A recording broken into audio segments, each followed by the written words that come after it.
I played the didgeridoo for about 1 year when I had this mystical experience.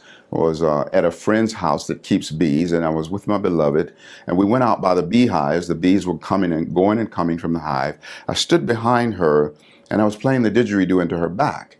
And Spirit called my name from the inside, says, Astarius. I said, yes. Now, it's not always that clear with Spirit, but this is one of those 2x4 over the head moments of clarity. And so I answer, but I'm still playing on her. And Spirit says, you're from the clan of the trumpet angels. And a light went off in every cell of my being. And I had this instantaneous understanding of why I'd had such a profound experience with the didgeridoo at that time, playing for just a year. I was excited about telling her what I'd gotten. Didn't stop playing on her right away. But when I did stop, before I could tell her what I'd gotten, she looked at me and she says, oh my God, I just seen the biggest angel David I've ever seen. So God gave me the message in two different ways. Let me clairaudiently hear, I'm from the clan of the trumpet angels, and clairvoyantly showed her the angel. So all of the things that I do with sacred sound is by virtue of my clan. And the clan of the trumpet angels are a clan of angels who are the keepers of all the sacred sounds, all of the instruments. They taught me that prior to the didgeridoo being passed to the tribal aborigines of Australia, prior to any material expression of the didgeridoo, the clan of the trumpet angels are the keeper of that. But all instruments. They taught me that didgeridoo is not that tube that the sound comes through. Didgeridoo is the sound itself that's coming through, and that instrument is its body. If one is playing the harp is not that thing that they pluck on. Harp is the sound frequency coming from it, and that what's being plucked upon is its body. Same thing with drum and, piano, flute, whatever, because all these sounds are celestial sounds in the higher realm before physicality, before there was a physical need of material instrumentation to produce those sounds. So this is who I've learned from. I played the didgeridoo for 1.5 or so years before the vocal harmonics came in. Then I decided, okay, I want to do vocal harmonics as masterfully as I play the didgeridoo. At that time, it was a really tall order because I went so far and fast with the didgeridoo. But then, now I do them equally. So with the vocal harmonics, like,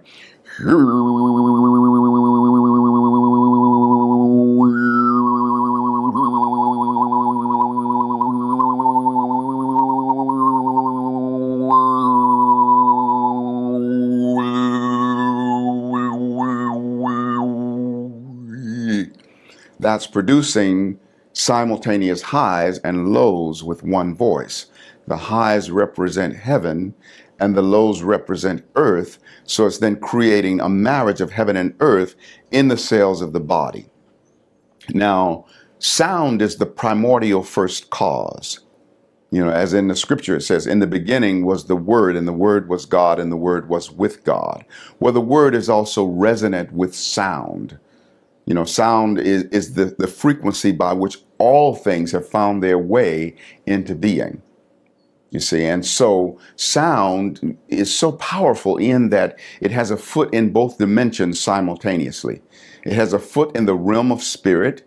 You can't grab a handful of it and say, I got a handful of this sound. See, so it's definitely of spirit, and it also has a foot in the physical realm because you can hear it with a physical ear. So it is a liaison between the physical and the non-physical. When I produce sound, it's carrier waves of consciousness that trigger a remembering of that which we've forgotten about, the absoluteness of our selfhood.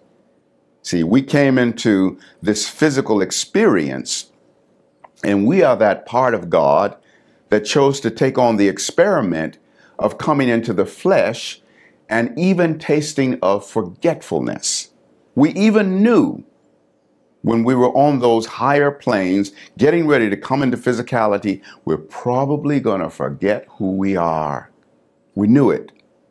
But in the infinite wisdom of our universal divinity, We left the greater expanse of who we are standing in the circle of eternity, remembering for us what we were probably going to forget when we entered into some of the nightmare of the earth dream. And so we have this greater consciousness and this greater expanse of selfhood that does not join us in our forgetfulness. And yet, when we wake up and remember, then that greater expanse of who we are becomes more expanded and more glorified. So that's the gift that we give to Source, to God, Goddess Absolute, the gift of the empowerment of championing through the physical experience. And so God is even more glorified when we wake up and remember.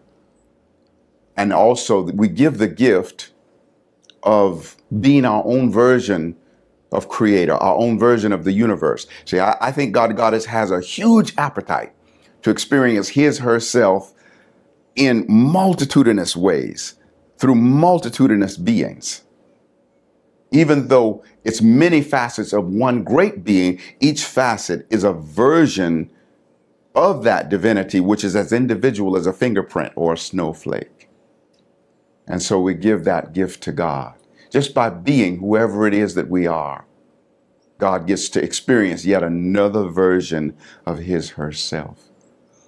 And we get to wake up and remember, you see, and then, we appreciate our divinity even that much more when we have to muddle, through the trenches of physicality to re-earn the connection to our divinity by virtue of our remembering. And sound is a frequency that helps us to remember. So the astrology came in an interesting way. I have a book called Feast of the Zodiac, Wisdom of Astrology, which originally I published way back in 1980. And my first journey with astrology was with the intention just to learn enough about each sign to write a poem on each sign. I didn't intend to become an astrologer. I started in October of 1979, writing the 12 poems. I spent 2 weeks on each sign, and I would let myself literally embody that sign and be that sign for 2 weeks. And I would read everything that I could read and research everything that I could research about that sign, and then I would accumulate keywords. I had a positive list and a negative list of keywords. And at the end of the 2 weeks, I would glean from my keywords and formulate the stanzas. And that's how the book, came about. Actually, it started as 12 posters before it actually became a book.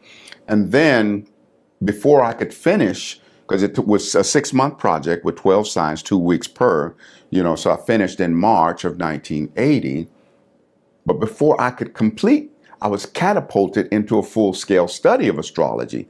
And I think by the time I completed the 12, signs, I did my first professional astrology reading.